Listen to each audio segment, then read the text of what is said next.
Bonjour, aujourd'hui je vais vous présenter l'ordre des passeriformes, c'est-à-dire les oiseaux communs. Avec une centaine de familles, cet ordre est le plus important, puisque 2/3 des espèces sont des passereaux. On peut les retrouver dans tout type d'habitat, excepté en haute mer. Leur alimentation est majoritairement composée de graines, d'insectes, parfois de fruits et de petits invertébrés, avec des préférences pour les uns et les autres. Ils ont tous la même morphologie caractéristique, c'est-à-dire des pattes qui possèdent 4 doigts, dont un en arrière, ceux-ci étant liés à leur habitude de se percher dans les arbres. On dit alors qu'ils sont anisodactyles. La plupart sont des chanteurs. Et particulièrement les mâles, puisque ce sont surtout les mâles qui chantent pour séduire les femelles. On va commencer avec mes passereaux préférés, à savoir les mésanges, qui sont des tout petits oiseaux de 15-20 cm et qui ont un régime majoritairement végétarien. La plus commune des mésanges et celle qu'on peut apercevoir le plus souvent, c'est la mésange charbonnière.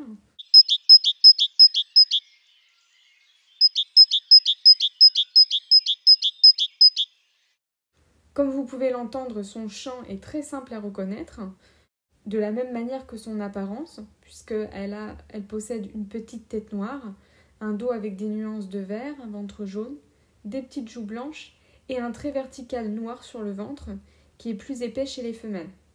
Si vous souhaitez lui faire plaisir, sachez qu'elle adore les graines de tournesol en hiver. Une autre mésange qui ressemble à la charbonnière, c'est la mésange noire.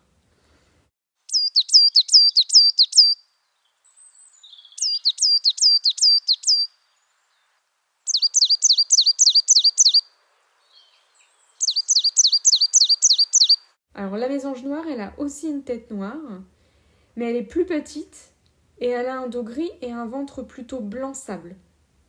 La mésange noire, on la retrouve majoritairement en montagne, dans les forêts de conifères.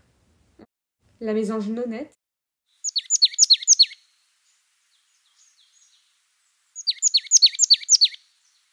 qui peut réaliser jusqu'à 5 types de chants différents et qui aime creuser son nid dans les vieilles forêts de feuillus au contact des arbres morts. La mésange bleue,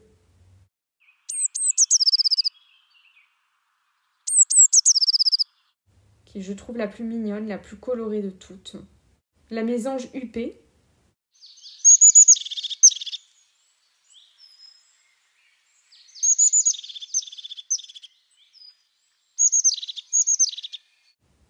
qui apprécie aussi particulièrement les conifères et qui a, contrairement à ses cousines, les yeux rouges. Ça se voit pas très bien sur la photo, mais elle a vraiment les yeux rouges. Et puis enfin, une dernière qui n'est pas vraiment une mésange, c'est plutôt qu'on a l'habitude de l'appeler mésange. En fait, on l'appelle mésange à longue queue, mais en vrai, c'est une aurite à longue queue.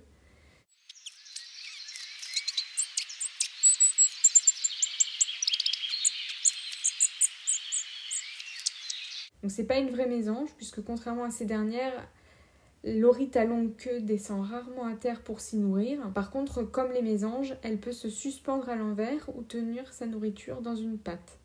Alors maintenant, on va attaquer avec les corvidés, ces oiseaux qui sont souvent associés au côté obscur de la force, qui sont souvent associés aux vilains, aux mauvais présages. Voilà, ce sont des oiseaux qui font peur, qui sont associés à des choses pas très gaies.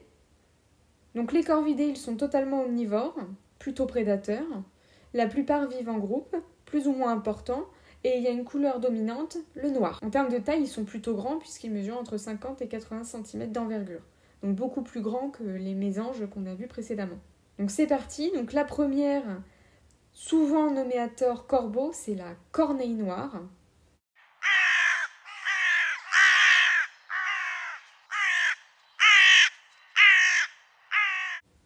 Donc niveau couleur, ce n'est pas compliqué. Elle est tout de noir vêtue, des pattes au bec. Le corbeau, lui, alors appelé corbeau freux,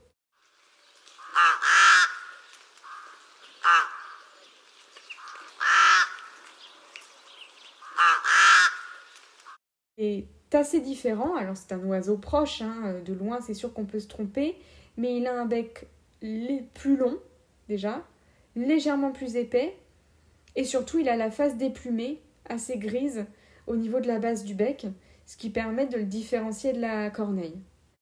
Ensuite, nous avons le chouca des tours.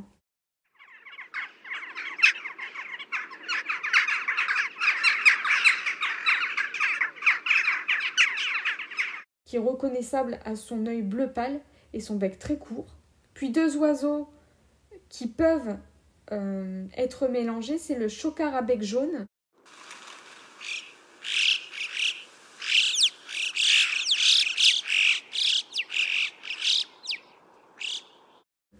Donc qui a des pattes rouges et un bec jaune. En vol, ses ailes sont rondes et sa queue est étalée. C'est un oiseau d'altitude. Et on a le crave à bec rouge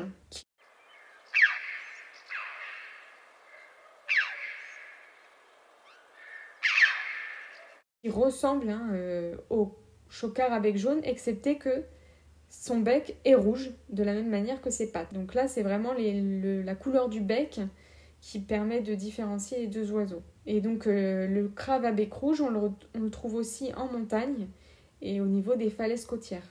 Ensuite, un oiseau extrêmement commun, très fréquent en ville, la pie bavarde.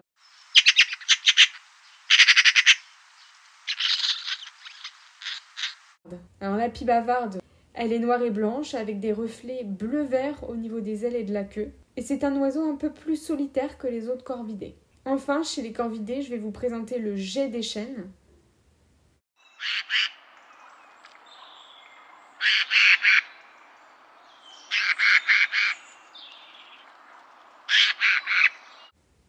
Qui est un peu différent des autres puisqu'il est saumon rosé. Il a une petite moustache noire et son plumage est assez complexe, avec des plumes bleutées. Alors ce geais des chênes, il est particulier parce qu'il aime se poser près des fourmilières, dont il remercie les habitantes, les fourmis, qui lui offrent une belle séance de spa en le débarrassant de ses peaux mortes et parasites. Et le geais des chênes, il est aussi connu parce qu'il participe à la dispersion des graines, en réalisant des réserves ici et là qu'il ne retrouve pas toujours. Je vais quitter maintenant le groupe des corvidés avec un oiseau qui leur ressemble, mais qui est bien plus petit, environ 30-40 cm de moins, c'est le merle noir.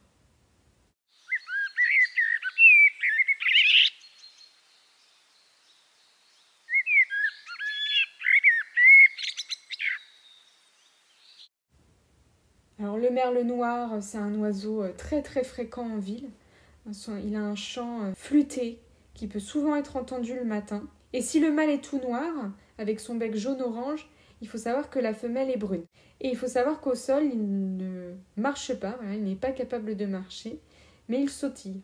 En termes d'oiseaux étonnants, j'aimerais vous présenter les tourneaux sansonnés.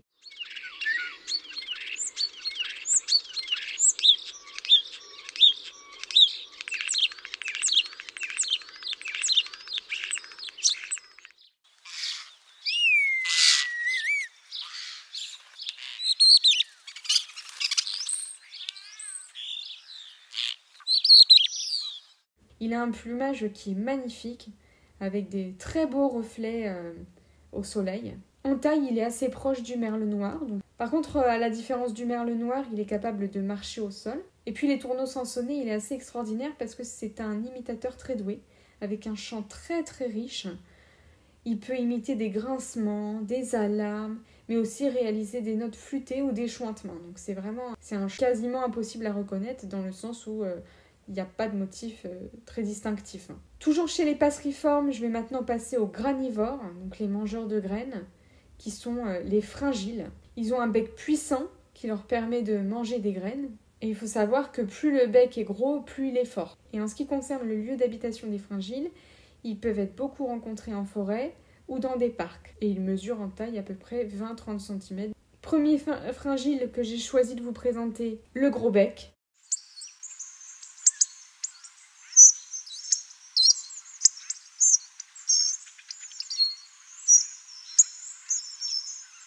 Qui a le plus gros bec de tous les fringiles. Son bec est tellement puissant qu'il est capable de casser des coques et de manger des graines de grande taille. Et alors le gros bec, il a une particularité liée à sa parade de séduction, c'est qu'il a tendance à laisser traîner ses ailes et à marcher comme un manchot pour séduire la femelle. Deuxième fringile, le bec croisé des sapins.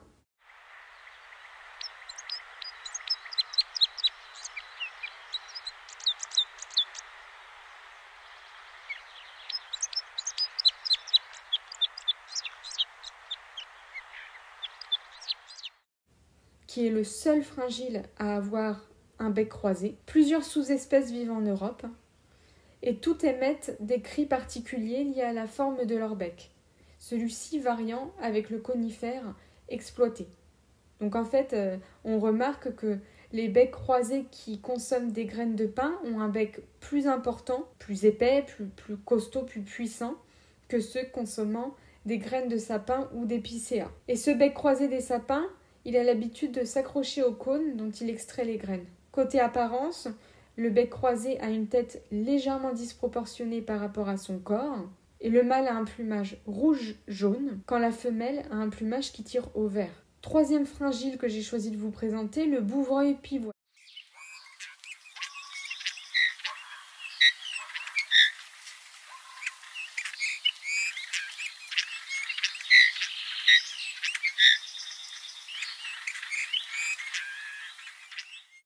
Le mâle a un ventre pivoine, alors que la femelle a un ventre plutôt rose-gris, donc un peu plus terne. Quatrième fringille, le chardonneret élégant.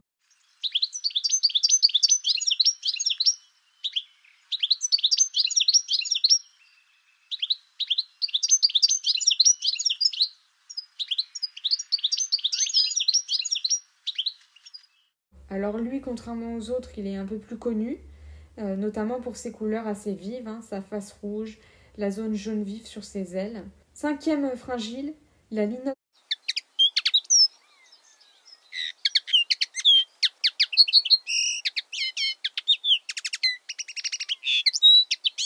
mélodieuse. Alors c'est de cet oiseau que vient l'expression tête de linotte. Et si vous vous demandez d'où vient cette expression, en fait ça vient tout simplement du fait que la linotte semble toujours oublier de bien cacher son nid des possibles prédateurs. Cette linotte mélodieuse, elle a la poitrine rouge chez le mâle, mais elle est brune chez la femelle. On peut la trouver dans les jardins en été et dans les champs, plutôt en groupe, en hiver. Sixième fringille, le pinson des arbres.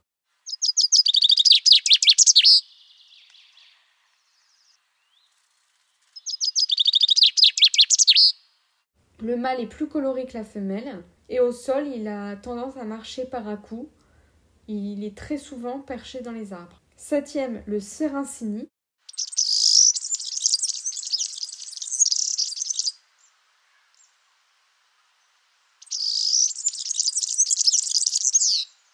Alors, comme vous avez pu le remarquer, son chant est très caractéristique puisque c'est une suite de notes extrêmement aiguës. Il semble avoir beaucoup de choses à dire. Voilà, le sérincini, c'est un petit bavard.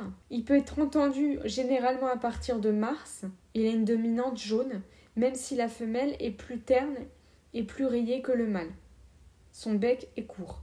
Huitième fringille qui ressemble au sérincini, c'est le tarin des aulnes.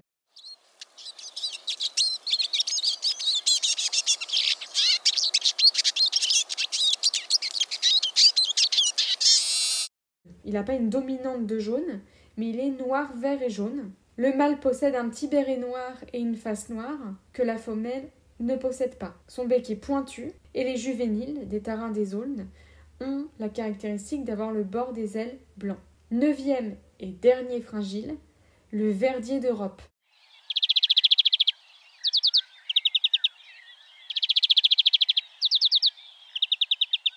Alors lui, il est vert et jaune. La femelle est plus terne et plus rayée. Il adore les graines de tournesol qu'il ouvre sans l'aide de ses pattes, uniquement avec son bec. Et il peut se montrer agressif si d'autres oiseaux osent s'approcher de ses graines. D'autres passereaux rapidement. La fauvette à tête noire.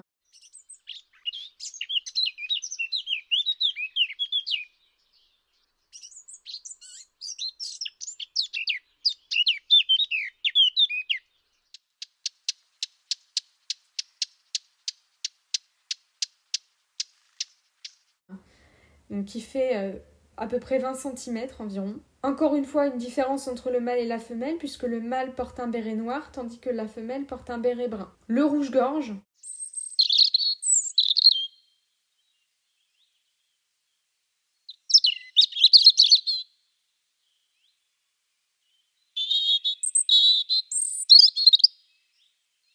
Il est très connu, le rouge-gorge. Par contre, le rouge-gorge, donc qui paraît très simple comme ça, a un chant que que je trouve extrêmement complexe parce que c'est un chant qui n'a pas de motif répété.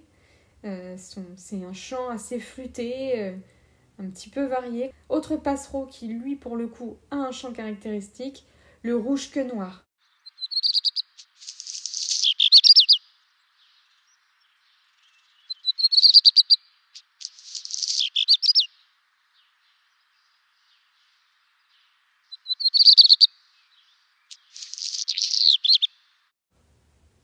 Donc, comme vous avez pu l'entendre, peut-être, il y a comme un bruit de papier froissé dans son chant, hein, ce qui fait que dès qu'on entend ce bruit-là, on sait qu'on a affaire au rouge-queue-noir. Et le rouge-queue-noir, on va plutôt le retrouver dans le sud. Ensuite, un oiseau plus connu, le rossignol philomèle,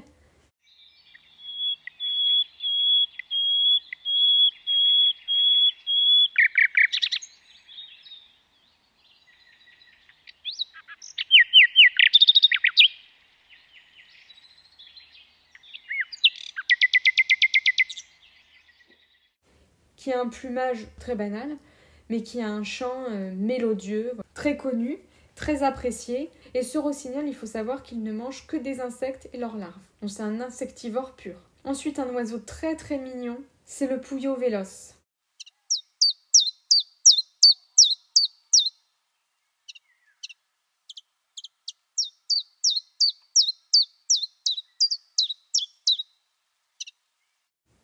Donc lui, il a un chant caractéristique qui a donné son nom dans plusieurs langues.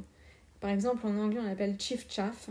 Il fait 15-20 cm d'envergure, donc il est tout petit. Il pèse à peine 8-9 grammes, donc c'est vraiment un tout petit piou-piou, une toute petite boule de plume.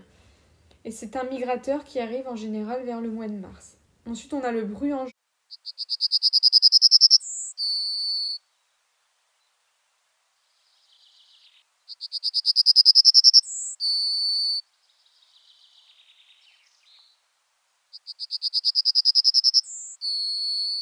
Alors, le bruant jaune, c'est un oiseau qui peut ressembler à d'autres, mais il faut savoir qu'il possède un croupion roux. Autre passereau dont les particularités sont intéressantes, c'est l'accenteur mouché.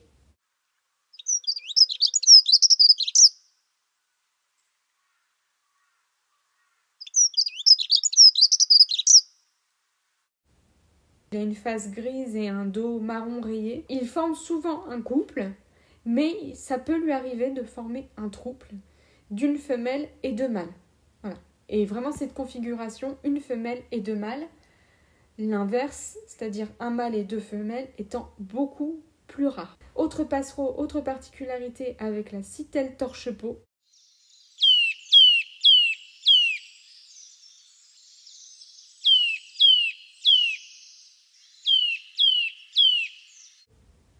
C'est le seul passereau qui est capable de descendre un tronc la tête en bas. C'est un oiseau qui est très ingénieux, puisque c'est un oiseau qui est capable de... Déjà, en fait, sur le plan alimentaire, elle est capable de coincer un fruit dans l'écorce d'un arbre et de le casser avec son bec en poignard pour choper la graine. Et puis, c'est une architecte, puisqu'elle a tendance à mettre de la boue à l'entrée des nichoirs pour les adapter à sa taille et ainsi se protéger. Autre passereau grimpeur, j'ai nommé le grimpero.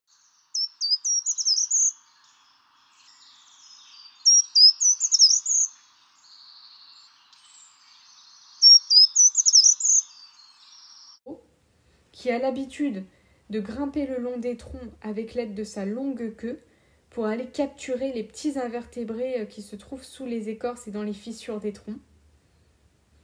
Et ces petits invertébrés, il les capture notamment grâce à son bec qui est fin et arqué. Ensuite, là, je vais aborder avec vous deux passereaux qui sont extraordinaires.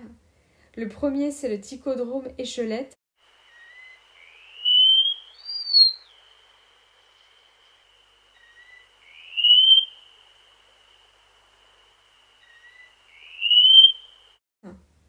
Comme vous le voyez, c'est un magnifique oiseau qui ressemble à un papillon. Autre oiseau que j'aimerais beaucoup voir, c'est le loriot d'Europe.